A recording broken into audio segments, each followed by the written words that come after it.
para el sector no solo público, sino también privado. Diseña soluciones innovadoras para atraer inversión extranjera y establecer alianzas estratégicas especializadas en economía sostenible. Hoy, nuestro mundo realmente necesita estrategias en esta índole. Fue subsecretario adjunto de Europa y Eurasia para el Departamento de Comercio y de Gobierno de los Estados Unidos durante el periodo de Barack Obama. Trabajó durante el segundo mandato de Bill Clinton como asesor de comercio internacional para el Departamento de Comercio recientemente. Cooperó en la campaña presidencial de Biden y Harris como asesor.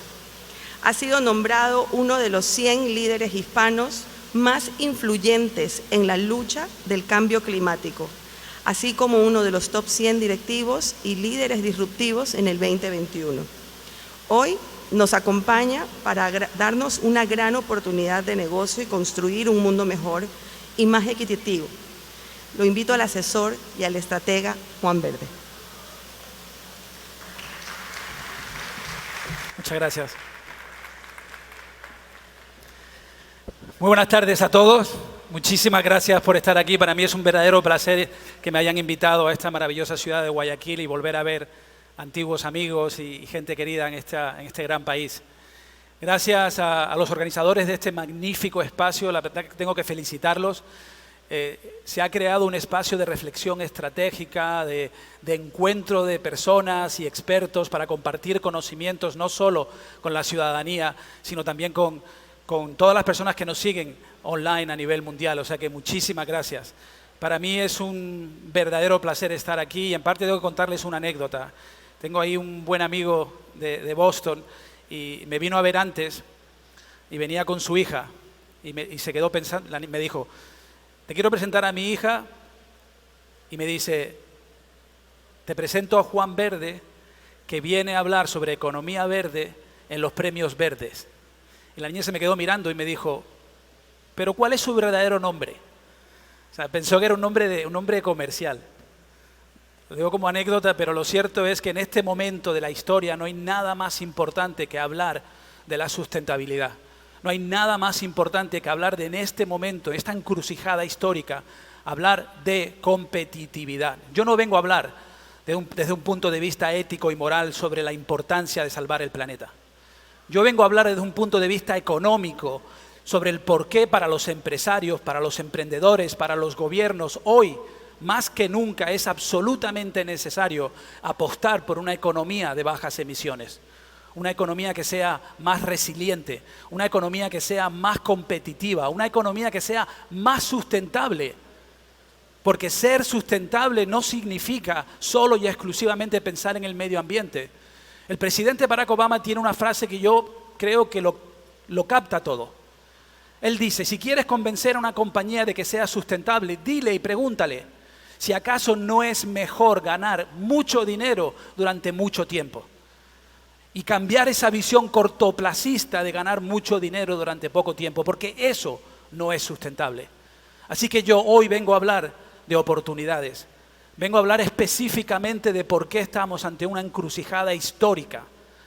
Y esto que ven aquí a mí me invita a reflexionar sobre esas voces críticas que dicen que ahora, en mitad de esta crisis sanitaria, en mitad de esta crisis económica, la peor crisis económica que ha visto Latinoamérica en muchísimo tiempo. Y dicen que hoy no nos podemos permitir el lujo de ser sustentables. Que hoy la prioridad tiene que ser la generación de empleo, la recuperación económica y que ya luego más tarde, cuando podamos, podremos darnos el lujo de ser verdes. Yo desde luego no soy una de esas personas. Y yo vengo a decirles a todos ustedes que no tenemos por qué elegir. No es una cosa o la otra. No es salvaguardar el planeta o desarrollar la economía. Son las dos. Y vienen de la mano. Esa es la oportunidad más importante que ha tenido la economía mundial en muchísimo tiempo. Y de eso quiero hablar con todos ustedes.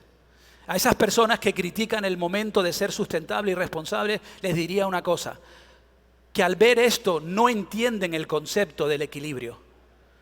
Por una sencilla razón, ¿cómo pueden asignarle más valor e importancia a la economía que al planeta, cuando lo cierto es que sin planeta no hay economía?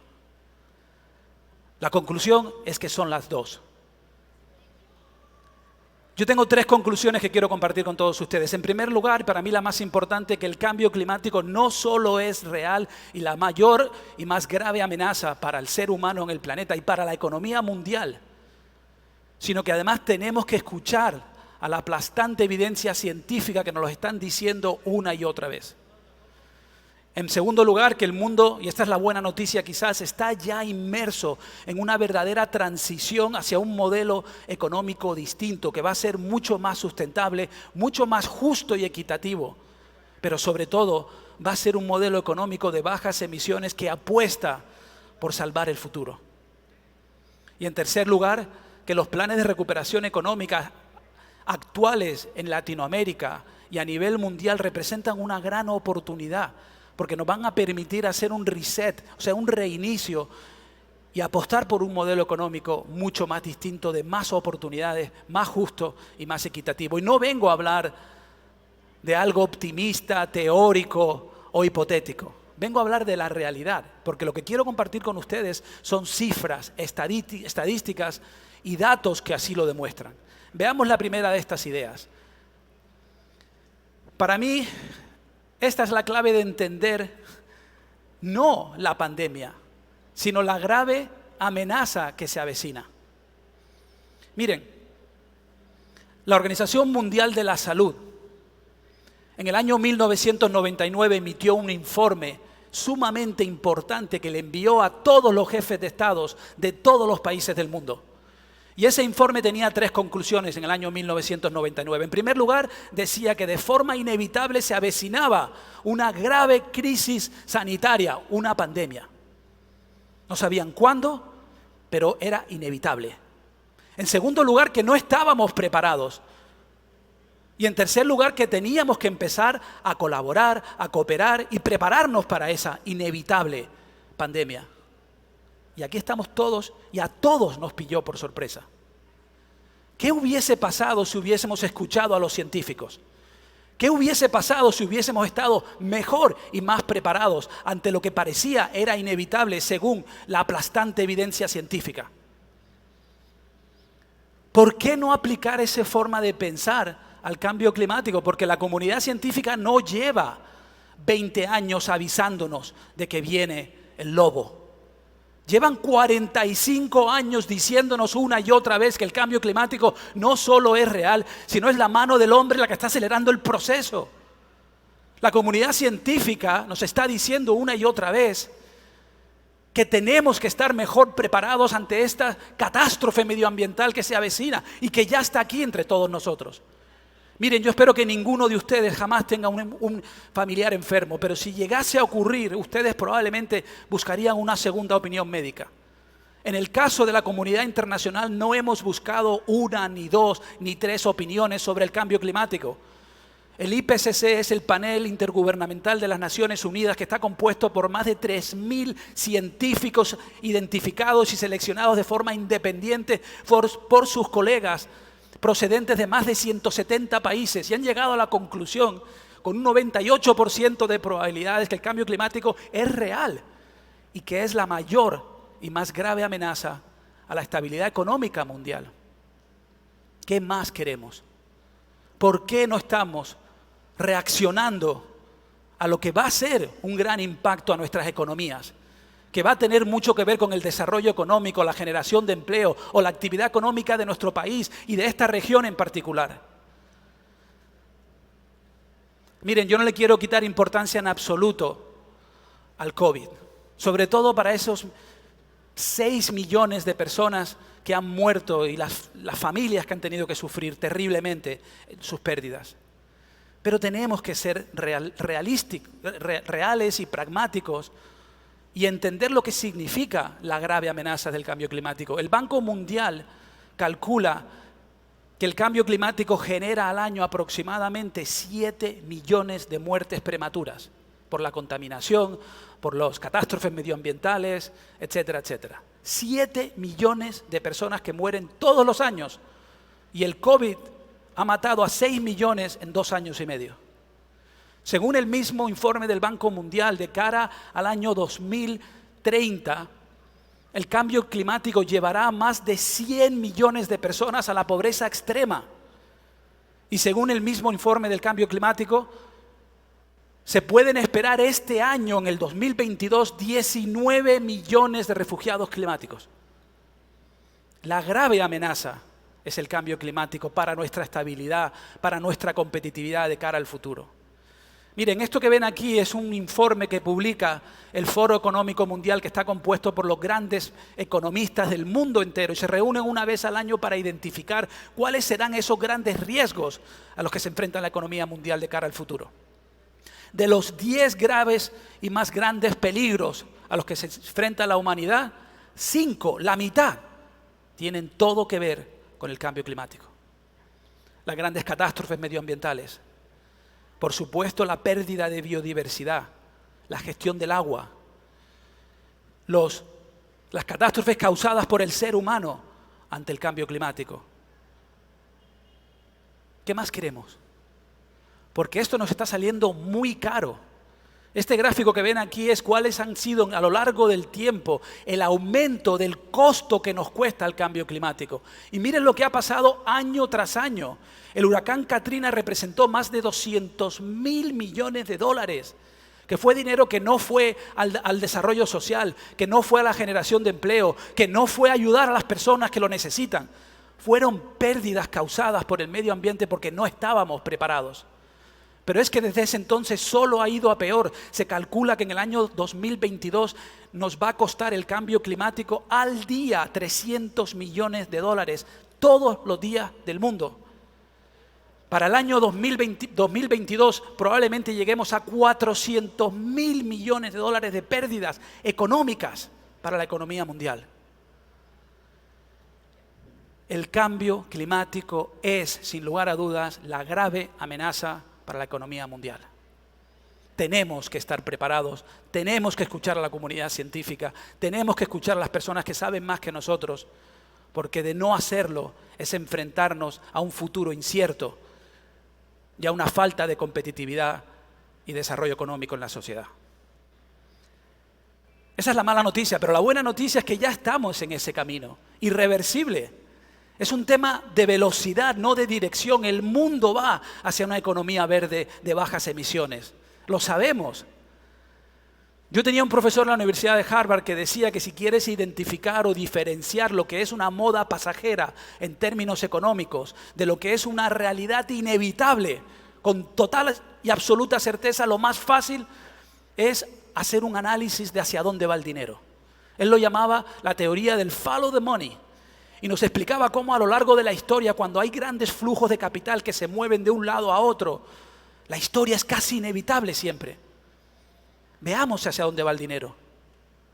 Esto que ven aquí es una proyección que hizo el Banco Mundial, el IFC, el brazo financiero del Banco Mundial, de cara a los próximos 10 años, dónde van a estar las grandes inversiones de la economía. Se van a invertir casi 29 trillones de dólares a nivel mundial en todas las regiones: Latinoamérica, África, Asia, Asia del Sur, Pacífico, Europa, Estados Unidos. ¿En qué? Transporte público, gestión de agua, gestión de residuos, carros eléctricos, construcción. ¿Hacia dónde va el dinero? Los bonos verdes son unos instrumentos financieros que se inventaron para financiar proyectos. Y miren, el mercado de los bonos verdes, que son bonos que se pueden utilizar para financiar empresas, para financiar proyectos, para financiar cualquier tipo de iniciativa privada que tenga un componente de sustentabilidad. En el año 2016 se invirtieron aproximadamente 5.000 millones de dólares en ese mercado. 5.000 millones de bonos verdes. Miren lo que ha ocurrido en tan solo 7 años. Nadie se creía que pudiéramos pasar la barrera de los 100.000. Y en el año 2018 se invirtieron casi 170.000 millones de dólares en bonos verdes. Pero miren el crecimiento. Luego pusieron la barrera en los 300.000 y luego los 400.000. Y el año pasado dijeron que los 500.000 serían imposibles de sobrepasar. Cerramos el año con 560.000 millones de dólares para el 2022. Los bonos verdes demuestran hacia dónde va el dinero, el flujo de capital de las entidades financieras. Y cuando haces un análisis de lo que son bonos sustentables, que ya no solamente son bonos verdes para la transición energética, sino pueden ser cualquier tipo de compañía que tenga un impacto positivo en la sociedad, ese número se dispara a más de 1.400 billones de dólares al año. Lo bueno para mí no es que esto es algo que está siendo liderado por el sector público o por los gobiernos o por las entidades multilaterales. La economía verde está siendo liderada por el sector privado. Y yo no sé ustedes, aquí en Guayaquil, en Pekín, en Madrid o en Washington, yo no conozco a un solo empresario que invierta para perder dinero. Invierten porque quieren ganar dinero. Invierten porque tiene sentido económico. Miren, BlackRock es el fondo de inversión más grande del planeta. Gestiona 9 trillones de dólares. Es el mayor inversor institucional en Latinoamérica. Es el mayor inversor institucional en Europa y en el resto del planeta.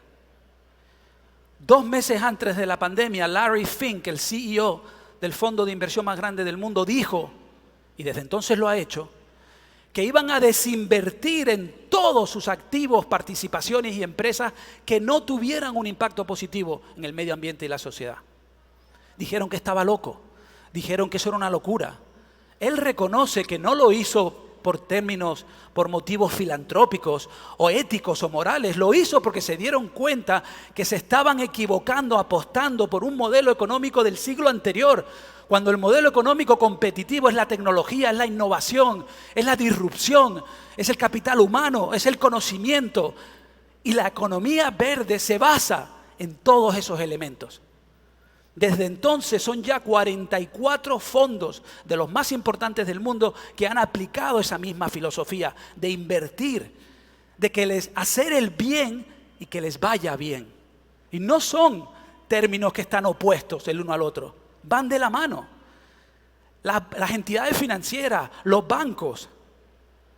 Miren, tiene sentido apostar por las compañías verdes. Pero no porque yo quiero contribuir y ayudar a un señor que está salvando el planeta. Yo invierto en bolsa, yo invierto en compañías verdes. ¿Saben por qué? Porque gano dinero con ellos. Esto que ven aquí es una comparativa. En rojo, las empresas tradicionales, industriales del S&P 500, del S&P 500, las empresas más industriales que hay. Y en azul son las empresas sustentables, empresas que apuestan por tecnología, por innovación, por transición. Miren qué pasa a partir del COVID hasta ahora. No solo se recuperaron antes, perdieron menos dinero y han seguido creciendo aproximadamente un 42% más que las empresas tradicionales. Esto que ven aquí lo quiero explicar rápidamente, pero en esas barras en colores son el total que se ha invertido a nivel mundial año tras año en el desarrollo de los combustibles fósiles, el gas y el petróleo. En la raya negra que cruza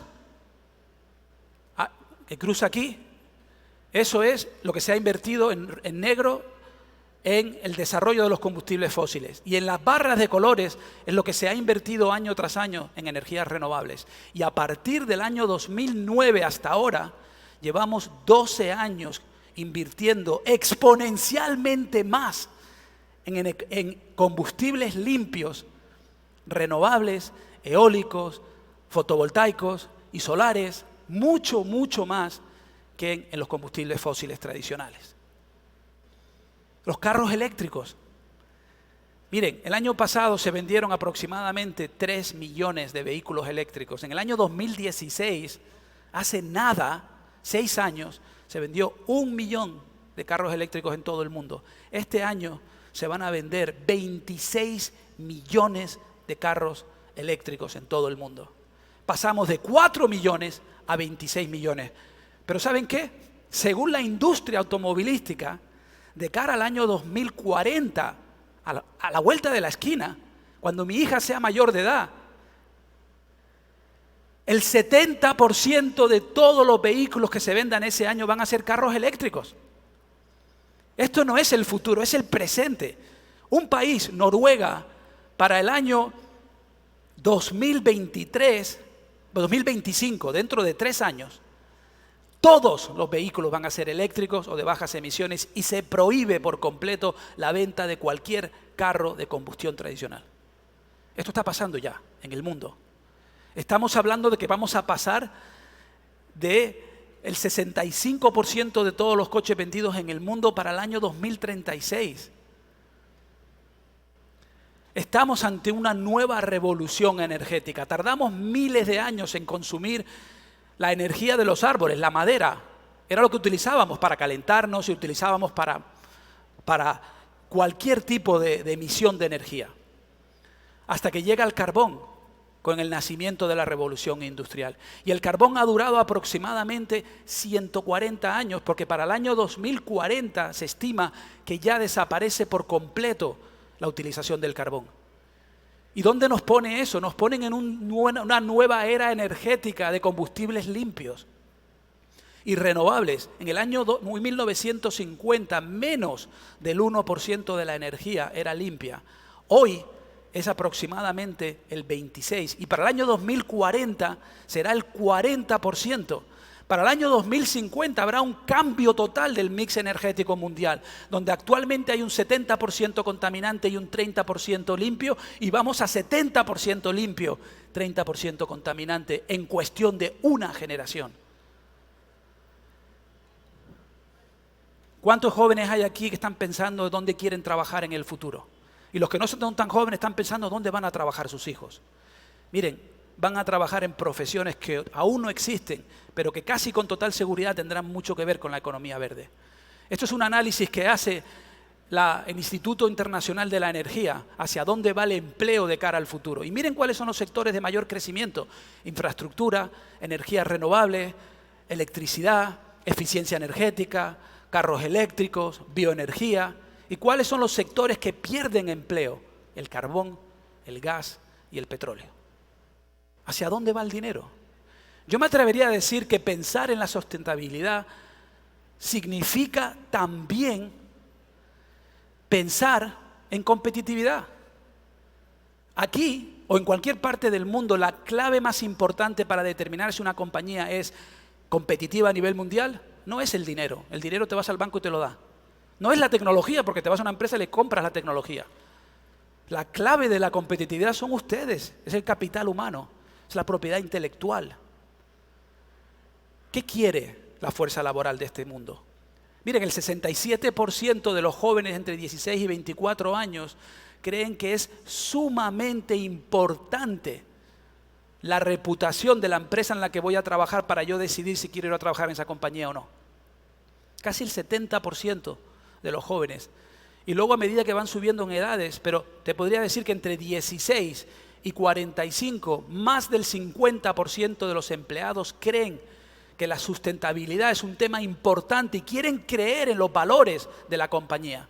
Los jóvenes no quieren hoy irse a trabajar a un banco, una consultora, quieren ir a trabajar en un sitio donde puedan tener un impacto positivo en la sociedad. Y si tu empresa no es coherente con esos valores, tú no quieres trabajar en esa compañía o te vas a buscar una alternativa. Pensar en la sustentabilidad para las compañías es también pensar en la empleabilidad. ¿Dónde vas a conseguir a esos jóvenes brillantes que te den esa ventaja competitiva?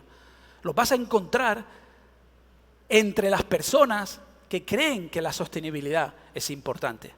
El 70% de los trabajadores prefiere trabajar para empresas con agendas sustentables. Y miren, yo he compartido con ustedes todo tipo de cifras, estadísticas, proyecciones. Yo soy un asesor de empresas y de gobiernos. Y yo les muestro estas conclusiones a mis clientes siempre. Esto que ven aquí es un análisis mundial que hace la empresa IBM sobre cómo están cambiando los hábitos de consumo a nivel mundial. Y hace este informe en 42 países en 5 continentes. Y llega a la conclusión de que para el 77% de los consumidores, las compañías no están ofreciendo suficientes productos ecológicos y orgánicos. Casi el 60% de los consumidores estaría dispuesto a cambiar sus hábitos de consumo para reducir su impacto medioambiental. Eso significa que casi el 60% de los consumidores se irían con tu competencia si tú no lo haces bien y no le ofreces un producto que sea responsable con el medio ambiente. El 75% pagaría hasta un 10% más. Pero la gran oportunidad de negocio es esa última cifra. Este informe demostró que en igualdad de condiciones, precio y calidad, el 92% de los consumidores mundiales prefiere, si le das a elegir 2 lechugas o 2 proyectos de consultoría o 2 zapatos, si al mismo precio y las mismas calidades, el 92% prefiere siempre un producto o un servicio responsable con el medio ambiente. Ahí está la oportunidad de negocio. Porque el mercado nos está diciendo que no le estamos dando al consumidor lo que quiere. Y nos está diciendo el consumidor que está dispuesto a pagar más y que el 92% se va a ir con tu competencia o contigo si le das un producto bueno, bonito, barato y ahora también sustentable. ¿Cómo? Es ahí el reto. Hay que aplicar innovación, tecnología, creatividad, imaginación, eficiencia, lo que quieran. Ese es el trabajo de un emprendedor y de un empresario y de una compañía. Buscar la manera de darle al cliente lo que quiere. El cliente quiere productos y servicios verdes. Esta es la segunda idea que quería compartir con ustedes, que el mundo está ya de manera inevitable en un camino claro, un recorrido que no admite marcha atrás. La única pregunta es ¿a qué velocidad iremos por ese camino hacia una economía de bajas emisiones? Y la tercera y última idea que quiero compartir con todos ustedes tiene que ver con este momento histórico de grandes oportunidades, pero sobre todo desde un punto de vista de gobiernos. Yo le digo siempre a mis clientes, miren, usted tiene que entender 2 cosas, que el consumidor está dispuesto a castigar o recompensar a las compañías que le den lo que quieren. Y los votantes están dispuestos a castigar o recompensar a aquellos políticos que sepan hacer las cosas bien desde un punto de vista de sustentabilidad. ¿Por qué? Porque hablar de sustentabilidad no es hablar del medio ambiente solamente. No es solamente hablar de los manglares. No es solamente hablar de si hay o no espacios y jardines verdes. Es hablar de calidad de vida, de la calidad del aire, de la sanidad, de tus hijos, del futuro. Y hacia ahí vamos, porque esa es la gran oportunidad de la que quiero hablar con ustedes. Estamos ante un momento de una encrucijada histórica fantástica. Vamos a tener que reinvertir miles y miles y miles de millones de dólares en los planes de recuperación económica de todo el mundo. Y si vamos a tener que salvar a una industria en Ecuador, la industria del turismo, el dinero público no debería venir jamás sin condiciones. Y deberíamos obligar a los proyectos turísticos que reciban dinero público a que los próximos hoteles que construyan sean hoteles sustentables, que incorporen valores de la economía circular, que utilicen productos locales y orgánicos. Deberíamos hacer todo lo posible para que si vamos a salvar a las líneas aéreas, darles un plazo para que lleven a cabo una transición energética de combustibles contaminantes a combustibles limpios y así sucesivamente. Esta es la gran oportunidad, porque tenemos que gastar dinero y tenemos que gastarlo ¿en qué? En el tejido industrial y productivo de nuestros países. Hagámoslo bien, hagámoslo mejor. Esa es la oportunidad. Para todo esto hace falta dinero. ¿Saben qué? El dinero está. El dinero está, porque se tiene que gastar y se está gastando. Veamos qué está pasando en todo el mundo. Latinoamérica no es ninguna excepción. Latinoamérica llega, siempre llega tarde, pero llega. Esto es una oportunidad para ver lo que está pasando en Europa, en Estados Unidos, en Asia, para luego ver qué va a pasar en Europa y particularmente aquí, en Ecuador, en Guayaquil. Miren, la Unión Europea ha asignado casi 670.000 millones de dólares para la recuperación económica del continente. Y de ese dinero, jamás antes se había invertido tanto dinero en tan poco tiempo en un solo sector estratégico de las economías de Europa y Estados Unidos. Y el 40% de ese dinero tiene un criterio: verde. ¿Tú quieres recibir dinero? ¿Qué vas a hacer para contribuir a la sustentabilidad de la sociedad, de la economía, de tu pueblo, de tu ciudad, de tu barrio, de tu edificio? Y casi el 30% adicional es digitalización, innovación y tecnología. Los dos van de la mano. En Estados Unidos yo participé en la campaña de Biden, tengo la enorme fortuna, honor de conocer al presidente Biden y sé que se lo cree. Además, un hombre con 78 años, que no está pensando en las próximas elecciones porque probablemente no llegue o no se presente. Está pensando en las próximas generaciones. Y está pensando que este es el legado que quiere dejarle a sus nietos. Y está pensando en cómo deja un impacto y un legado histórico que cambie Estados Unidos por completo. Tiene un plan de llevar a cabo la mayor inversión en fondos públicos en una transición económica a un modelo económico de bajas emisiones en Estados Unidos y aproximadamente invertir $2 trillones en economía verde en Estados Unidos, que va desde infraestructura a eficiencia energética, a edificios verdes, a transportes públicos. Miren, la última vez que Estados Unidos invirtió esta cantidad de dinero en su economía fue para enviar un hombre a la Luna desde un punto de vista de desarrollo tecnológico. ¿Y saben qué? De esa era de gran inversión en tecnología, innovación y conocimiento humano surgieron las grandes tecnologías que han cambiado el mundo y que hoy nos parecen normalitas. El GPS, el Wi-Fi, la computadora, la fotovoltaica, todas estas tecnologías, el Internet, que han cambiado el curso de la historia, surgieron de apenas 7 años de gran inversión en I+D+I. En Estados Unidos estamos llevando a cabo hoy la mayor inversión en I+D+I en la historia de la humanidad, con un solo criterio: la transición ecológica. Las entidades multilaterales están haciendo exactamente lo mismo. Súbanse a la ola o quédense fuera, pero el dinero va hacia la economía verde. Se calcula que se van a invertir aproximadamente 746.000 millones de dólares de fondos de las multilaterales, Banco Mundial, Fondo Monetario, Banco Interamericano de Desarrollo, la CAF. Todas estas instituciones lo tienen claro.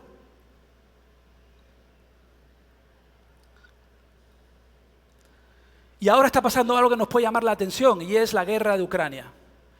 Miren, yo no creo en la guerra, pero de todo se aprende. Estoy absolutamente convencido de que la situación actual mundial geoestratégica solo va a acelerar la transición energética a este nuevo modelo económico mundial. ¿Por qué? Porque no podemos seguir dependiendo de aquellos países que nos exportan combustibles fósiles, les pagamos miles de millones de dólares para que nos den petróleo y gas y nos quedamos ¿con qué? Con miles de millones de toneladas de contaminación. ¿Dónde está el negocio ahí? El 42% de la economía en Alemania, que es el país, la potencia económica más grande de Europa, el 42% de toda su energía viene ¿de quién? De Rusia. Entonces, hoy, después de la guerra de Ucrania, tenemos que entender que la transición energética significa también seguridad energética. Y que nos tenemos que concienciar todos que tenemos que ir hacia un mundo de independencia energética, donde podamos generar nuestra propia energía. ¿Y qué te da tu propia energía? El sol, el viento y de las energías limpias. Hay otra gran oportunidad para Ecuador y para Latinoamérica y tiene que ver con este momento post-COVID y post-Ucrania. Miren, Estados Unidos, la potencia más grande del mundo, se vio de rodillas suplicando en los mercados internacionales que le vendieran mascarillas y respiradores y material médico. La potencia más grande del mundo. ¿Por qué? Porque tiene una absoluta dependencia, yo lo llamaría adicción, a la cadena de producción china. ¿Ustedes sabían que el 92% de todos los antibióticos que se consumen en Estados Unidos se fabrican en China? ¿Ustedes sabían que el 65% de todo el material hospitalario y médico de Estados Unidos se fabrica en China? Esto no va a seguir ocurriendo. Y no va a seguir ocurriendo porque tenemos una alternativa que se llama Latinoamérica. Países con los que tenemos no solamente lazos históricos, lazos de amistad, lazos de interconexión, y donde podemos y debemos desarrollar nuestras economías conjuntamente y debemos reubicar la cadena de suministro en ciertos sectores estratégicos a Latinoamérica y dejar la dependencia en China. ¿Cuáles son las 3 áreas que se han definido en Estados Unidos como estratégicas para que vengan a Latinoamérica?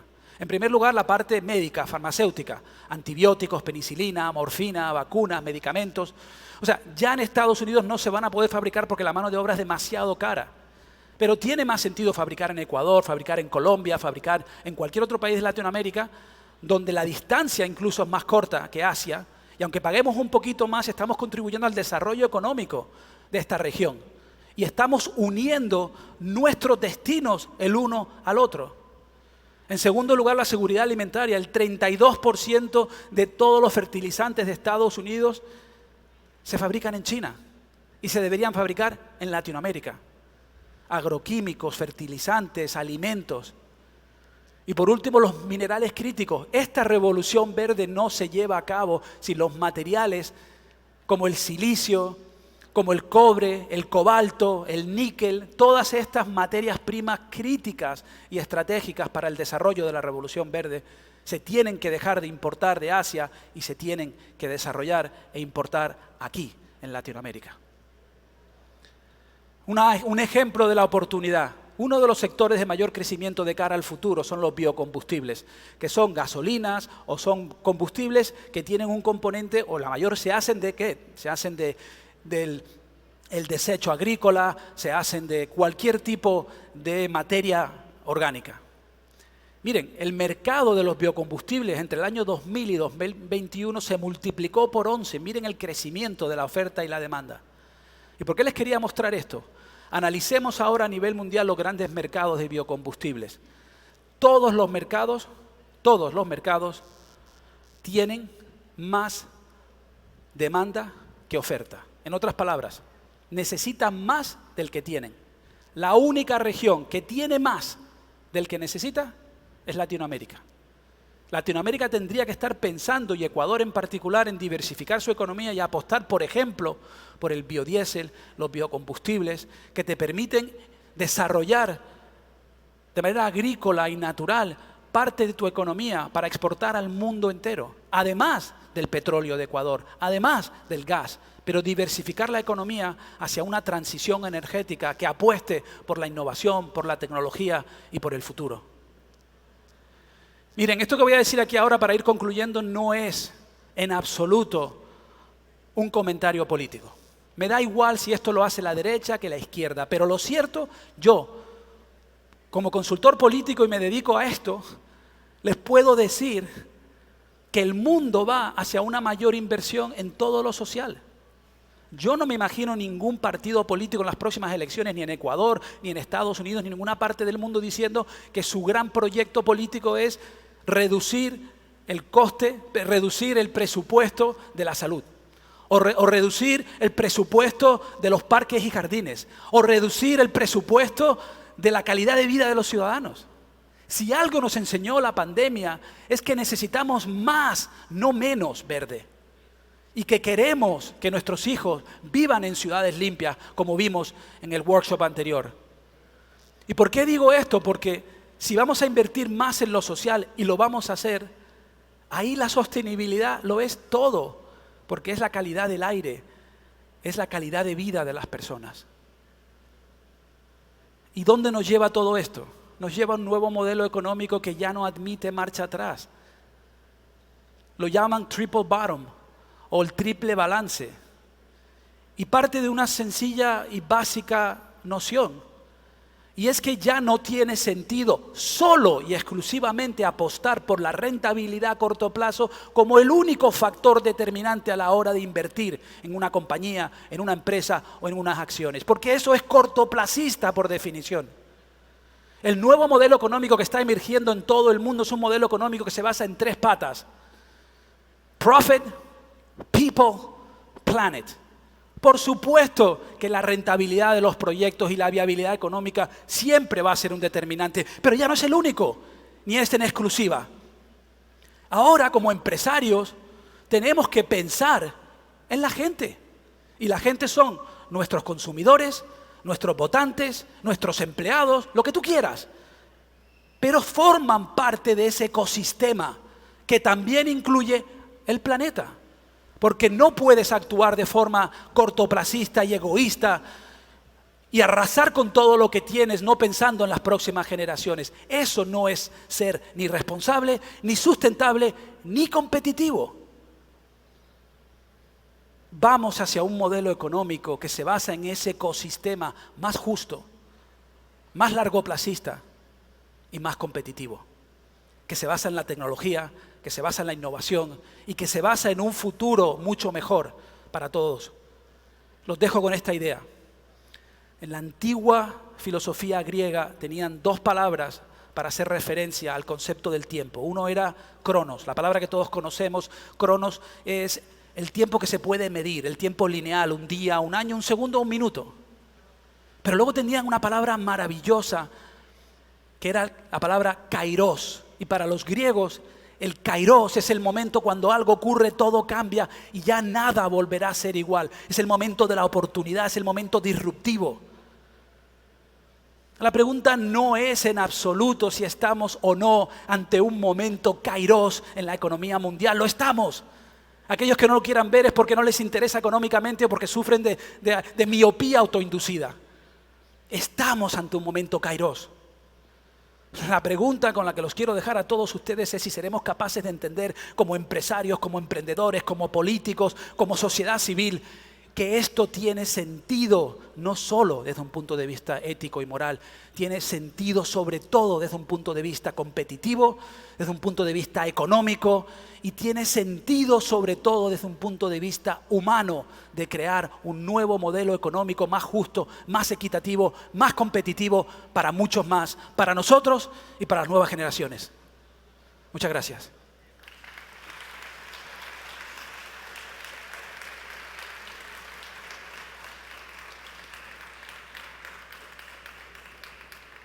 ¿Preguntas?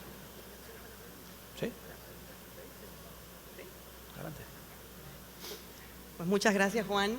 No sé si alguien del público tiene alguna inquietud, alguna pregunta. De verdad que hoy es el momento de aprovechar. Si no es que los ha aburrido muchísimo y quieren irse todos ya.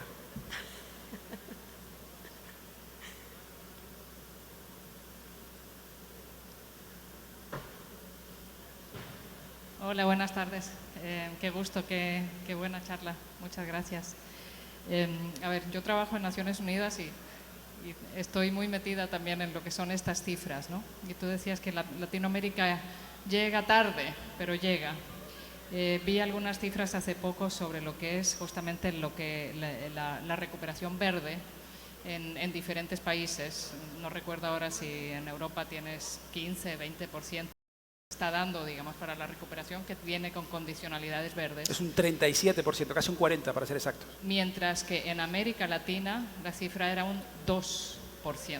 Entonces, un poco, ¿tienes ejemplos buenos ejemplos de la región? ¿Qué está pasando? ¿Qué necesitamos para que realmente haya ese empuje? Muy buena pregunta, porque para mí esa es la clave. Uno de los mensajes que yo quería transmitir en esta charla era de que esto es una oportunidad única siempre y cuando sepamos aprovecharla. No, la región lo está haciendo mal, y lo está haciendo deplorablemente mal porque no está pensando a largo plazo, está pensando en esa miopía cortoplacista, cuando es una oportunidad increíble. Si los fondos de las entidades multilaterales, el BID, por ejemplo, se ha autoimpuesto que un 40% de todo el dinero que va a dar a los países y a los proyectos tienen que ser verdes, ¿cómo no estamos en Ecuador presentando proyectos verdes? Cuando el criterio es claro. Entonces, yo creo que al final es un tema de responsabilidad. Pero no le voy a echar la culpa a los políticos. Le voy a echar la culpa a todos y cada uno de ustedes y a mí también incluido. Porque hay dos cosas que podemos hacer todos nosotros mejor. Podemos votar mejor en Latinoamérica y podemos comprar mejor en Latinoamérica. Votemos por políticos que sepan de lo que están hablando, que piensen a largo plazo. Y por cierto, hago un paréntesis, creo que esta ciudad lo tiene muy claro y lo tiene muy bien entendido. Votemos por aquellos políticos que no busquen soluciones cortoplacistas y populistas, porque el cambio climático es un tema complejo y difícil y técnico, pero requiere de importantes decisiones que son difíciles muchas veces. Y en segundo lugar, compremos mejor. El poder que tiene el consumidor es absolutamente determinante. Entonces, me he ido por la tangente para volver a otra vez. Lo está haciendo mal, lo debe hacer mejor. Y creo, francamente, que es el momento, todavía estamos a tiempo, soy optimista, no solamente porque creo que las entidades multilaterales que están financiando la recuperación económica lo tienen claro, Europa, Estados Unidos, el Fondo Monetario, el Banco Mundial, incluso el BID o la CAF, sino sobre todo porque sí creo, francamente, que lo que hay es una desconexión entre los políticos y la sociedad civil. Los votantes nos lo están pidiendo, los consumidores nos lo están pidiendo y los políticos no se enteran. Los van a castigar si no actúan y reaccionan a tiempo, o eso espero. ¿Había una pregunta al fondo? Hola. Hola. Adelante. ¿Te escucha? Sí. A ver, sí. Hola Juan, qué gusto haberte escuchado esta noche. Quería preguntarte una parte como que vista financiera. Cuando hablaste de que estamos, bueno, que el mundo está invirtiendo en estas empresas que son de sustentabilidad y mencionaste el estándar por 500, dentro de la parte de esto de acciones, ¿dónde serían que las siguientes enfoques financieros de las personas deberían ir? Mencionaste la parte tecnológica, ¿verdad? De ahí, ¿qué recomendaciones aparte de la parte tecnológica como tal podrías darnos? Escuché turismo, escuché cambio como tal. Si me puedes dar un poquito más de ejemplos de eso porque me llama mucho la atención. Mira, más que entrar en ejemplos concretos, yo diría un poco analizar la tendencia. O sea, cuando yo mencionaba en mi presentación que tiene sentido subirte a la ola e intentar que te lleve, yo creo que muchas veces yo trabajo con emprendedores, trabajo con empresas, startups, y muchas veces las empresas se enfrentan a graves problemas que tienen que ver con cambios de mercado, cambios de hábitos de consumo, o no hay financiación, o no hay viabilidad, o llegan tarde al mercado, y eso me temo que no puedes hacer mucho. Si hay un factor a lo largo de la historia que determina si tu empresa le va a ir bien o le va a ir mal, muchas veces tiene todo que ver con dos factores. ¿Cómo le ha ido en el pasado? Si te ha ido bien en el pasado, probablemente te vaya bien en el futuro, o sea, un poco es la trayectoria. Y dos, el timing. O sea, ¿en qué contexto estás? Si yo fuera una empresa, un emprendedor, una startup aquí, hoy, en Guayaquil, estaría pensando hacia dónde va el dinero. ¿Cómo me subo a la ola? Además, porque las empresas que salgan de esta crisis por la que está pasando la región, en mi opinión, las que van a salir fortalecidas son y más competitivas son las sustentables. Las que se suban al carro de la financiación, las que se suban al carro de lo que quieren los mercados globales, lo que quiere el consumidor. Y las que no lo hagan, para mí, están condenadas al fracaso. No sé si en 5 días, 5 meses o 5 años. Pero yo no veo una recuperación económica para Latinoamérica que no sea sustentable. Porque ser sustentable es subirte al carro, es subirte a la ola. ¿Por qué? Porque tienes que incorporar innovación, tecnología, capital humano, como mencionaba anteriormente. Entonces, no te quiero contestar aquí en Guayaquil, en Ecuador, el sector más prometedor es este. Te lo pongo más fácil. Súbete a la ola. Buenas noches. Usted habló sobre esas nuevas, esa transición en trabajos educativa para los jóvenes, nuevos empleos, nuevos tipos de profesiones. Y vi que hay un gran cambio que se viene a futuro. Quería saber si puede dar ejemplos de qué se está haciendo por los jóvenes, por ese cambio social que se requiere, porque podemos empezar desde los niños y jóvenes para concientizar a las personas a futuro, y qué se está haciendo para nosotros orientarnos e ir hacia esa dirección. Pues mira, preguntas fáciles no tienes ninguna, ¿verdad? No sabría decirte. Lo que sí te puedo decir es que estoy absolutamente convencido de que mi charla a ti no te convence de nada. Ya tú lo sabías. La nueva generación lo tiene absolutamente asumido. La nueva generación sabe perfectamente bien que no quiere vivir en un planeta sucio, contaminado, absolutamente corrupto, donde hay unos intereses económicos que lo controlan todo. Y estoy hablando particularmente de ciertos sectores energéticos que están intentando hacer todo lo posible para que esa transición vaya más lenta, para que les dé más tiempo a ellos de ganar dinero desproporcionado y acabando con todo, con esa actitud absolutamente arrasadora. No todas, ojo. O sea, yo no te estoy convenciendo de nada nuevo. Yo no creo que sea un tema de educación y formación para las nuevas generaciones. Lo tienen súper asumido. Mis hijos lo tienen súper asumido más que yo. Yo te diría Otra cosa, yo creo francamente que tenemos un problema en Latinoamérica importante y una desconexión entre la juventud y la sociedad civil con la clase política. En Ecuador, en Perú, en Colombia, en Brasil o en México, cada vez son menos los jóvenes que quieren presentarse a unas elecciones. Cada vez son menos los jóvenes que quieren ser parte de la solución y acabar con los problemas. Entonces yo creo que tenemos como sociedad civil que hacer más para que los jóvenes se conviertan en agentes de cambio en la sociedad. No es cuestión de convencerlos, es cuestión de armarlos con capacitación, con herramientas, que sepan movilizarse, que sepan utilizar las redes sociales para convocar a sus compañeros y a su generación entera, que salgan a la calle, que sean disruptivos, que exijan a la clase política que los escuche. Entonces no me gusta la pregunta ¿qué nos pueden dar o qué no pueden hacer por nosotros? ¿Qué puedes exigir tú con tu trabajo, con tu responsabilidad, con toda tu generación para que haya más actuación y actividad con los jóvenes? Pero en lo que tú necesitas empleo y oportunidades para poder crear una empresa, para poder beneficiarte de todo este mundo de oportunidades que se viene, porque se viene. Y son los jóvenes los que van a marcar la diferencia. No es un tema de educación, en absoluto. Es un tema de oportunidades. Y yo creo que ustedes tienen que exigir esas oportunidades. Y si no te gusta lo que ves, cámbialo. Y ¿cómo lo cambias? Únete a un partido político y si no, crea tu propio partido político. Hoy en día, cada vez el futuro de la política, en mi opinión, son los movimientos sociales y la sociedad civil. Más incluso que los partidos tradicionales. Ese es el futuro.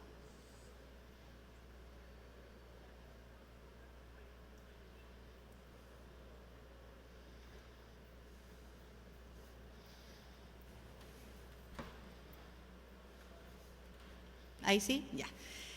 Oye, buenísima exposición, felicitaciones. Bueno, lo que dijiste, justamente yo soy chilena, dijiste de gobierno de los jóvenes, algo que justamente a nosotros nos está pasando ahora, así que mejor consejo, felicitaciones.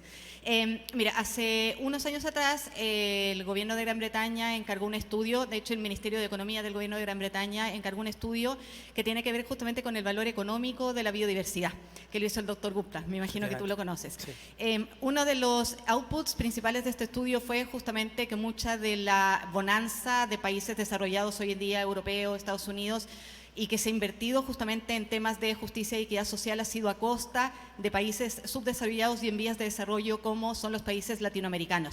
A mí me hace mucho sentido eso de que finalmente cuando tú como país desarrollado tienes una bonanza económica a costa, ¿cierto?, de países en vías de desarrollo como son los países latinoamericanos, exista algo que sea finalmente un pago por la biodiversidad, entendiendo que países como nosotros además no invertimos lo suficiente en innovación tecnológica, sino finalmente en exportar commodities, como el caso por ejemplo que pasa en Chile con el cobre, etcétera. ¿Estás tú de acuerdo con ese concepto y tú que has asesorado gobiernos, etcétera, cómo crees tú que se podría equilibrar la balanza entre tener países que tienen una gran bonanza económica a costa finalmente costo social y de biodiversidad de los países en vías de desarrollo? Estoy total y absolutamente de acuerdo con esa afirmación. O sea, no hay un plan de sustentabilidad global sin una solución global. O sea, lo que hace Estados Unidos o lo que hace Chile no están desconectados el uno del otro. Tú no puedes intentar solventar el problema del cambio climático en un país y no en otro. Es una solución global y por consiguiente requiere de una colaboración global. Entonces, lo que necesitamos es más colaboración, no menos, en primer lugar. En segundo lugar, desde luego necesitamos mecanismos de financiación para los países emergentes, porque efectivamente, históricamente, los países ya desarrollados, en gran medida, han llegado a ese nivel de desarrollo utilizando las materias primas, los recursos y, seamos sinceros, la explotación muchas veces de otros países que ya... Ahora es muy fácil decirle, ponte a mi lugar. No, no. Eso es fácil decirlo. ¿Cómo lo hacemos? A través de mecanismos de financiación. Por eso soy optimista de cara al COP. A los acuerdos globales que dicen y exigen que los países más desarrollados financien la transición energética y la transición ecológica de los países que están en vías de desarrollo. Es imposible de lo contrario. Esa es la buena noticia. Ahora, yo lo que creo es que estamos haciendo poco y tarde. Si por mí fuera, deberíamos hacer mucho más y apretar el acelerador, porque según la comunidad científica nos quedan 8 años aproximadamente, no para que el mundo desaparezca o los seres humanos desaparezcan, sino 8 años para que las consecuencias no sean catastróficas para la economía mundial y para el mundo, y tengamos que vivir en un mundo muy distinto al actual. Pero al final el planeta va a seguir aquí. A lo mejor nosotros no, esa es la pregunta, pero seguirá aquí el planeta durante millones de años. Yo espero que sea con nosotros y que lo hagamos de una manera responsable, pensando en el futuro. Ese futuro no se construye sin una transición y una cooperación absoluta entre los países más desarrollados que financien estos mecanismos de los países menos desarrollados y que necesitan tanto o más, porque por último, Latinoamérica es la región, según el Banco Mundial, que se va a ver más negativamente afectada por las consecuencias del cambio climático. Es que se nos va la vida en ello. Tenemos que hacer todo lo posible para subirnos a ese carro de que estamos hablando, porque es que si no, los que vamos a sufrir somos nosotros. Yo vi un informe recientemente hecho por un think tank en Estados Unidos que decía que en los países emergentes la conciencia medioambiental era mayor que en Europa. Imposible. Yo no me lo creo. Es un think tank que se llama The Pew Research Institute. Lo pueden mirar ustedes por internet. Como estoy en Washington, llamé a uno de los investigadores a preguntarle. Y me dijo, no, la data es aplastantemente clara.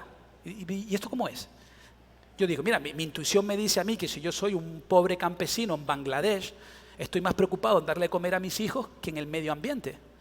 Y me dijo, es que lo estás entendiendo mal. Nosotros, incluso aquí, pero en Washington yo, si tengo calor, ¿qué hago? Pongo el aire acondicionado. Y si tengo frío, pongo la calefacción. Pero el campesino de Bangladesh está en contacto directo con la naturaleza y está viendo los cambios climáticos. Y no solo lo está viendo, lo está sintiendo y sufriendo. Porque antes, donde él plantaba su cosecha, ya no puede plantarla. Y las consecuencias de estos graves huracanes y catástrofes medioambientales las está pagando él. Y por eso no puede darle de comer a sus hijos. Él no entiende qué es el IPCC y no entiende qué es el cambio climático y no entiende la evidencia científica al respecto, pero sabe perfectamente bien, uno, que su conexión con la naturaleza es directa y la nuestra no, y dos, que está sufriendo las consecuencias. Entonces, hablar de cambio climático para él es hablar de darle de comer a sus hijos. Y por eso estoy convencido de que tenemos motivos para ser optimistas. Muchísimas gracias a todos.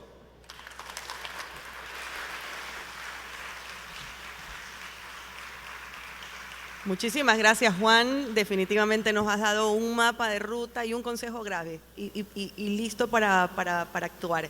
Y es súbanse a la ola. Creo que esa fue la frase que hoy quede en nuestra mente, en ver cómo actuamos, cómo somos responsables, cómo somos conscientes y coherentes con lo que queremos para nuestros países y nuestro planeta. Quiero especialmente invitar hoy a nuestro cierre pues a Fernanda Rumbea. Ella es la directora de Ambiente y Preservación de Áreas Verdes de la ciudad de Guayaquil.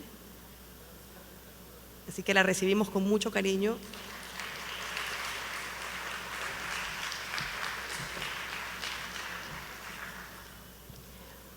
Bueno, felicitaciones, Juan, realmente inspirador escucharte y alarmante también, pero a la vez creo que como ciudad vamos por buen camino.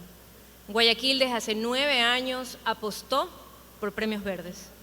Sabía y sabemos de la importancia de tener cada día más negocios sostenibles, proyectos socioambientales que sean disruptivos, que estén en marcha y que puedan conseguir, gracias a esta plataforma internacional, financiamiento y visibilidad. Hoy terminamos el segundo día de eventos de la Semana de Sostenibilidad. Como lo mencionaba ayer, nos llena de orgullo saber que lo que ha iniciado en Guayaquil ha escalado a la primera potencia mundial. Se continúa en Miami durante 4 días más. La gala y la premiación de los proyectos finalistas va a ser en esta ciudad. Los invitamos a continuar con la ronda de charlas que vamos a tener en la ciudad de Miami. Todo lo vamos a poder seguir de forma virtual, totalmente gratuito, al igual que lo tuvimos aquí de forma presencial. Aprovechemos estos espacios que realmente nos motivan a seguir adelante, nos enseñan que la economía es verde, que debemos seguir en la vía de los empleos verdes, de infraestructura verde, de construcción verde, todo en el marco de Premios Verdes. Muchísimas gracias por estar aquí. Municipio de Guayaquil continuará apoyando dentro de sus planes de acción mecanismos de sostenibilidad, negocios que impulsen todo tipo de empleos y de acciones que van a permitir mantenernos en el tiempo como una ciudad resiliente a los efectos de cambio climático. Muchas gracias.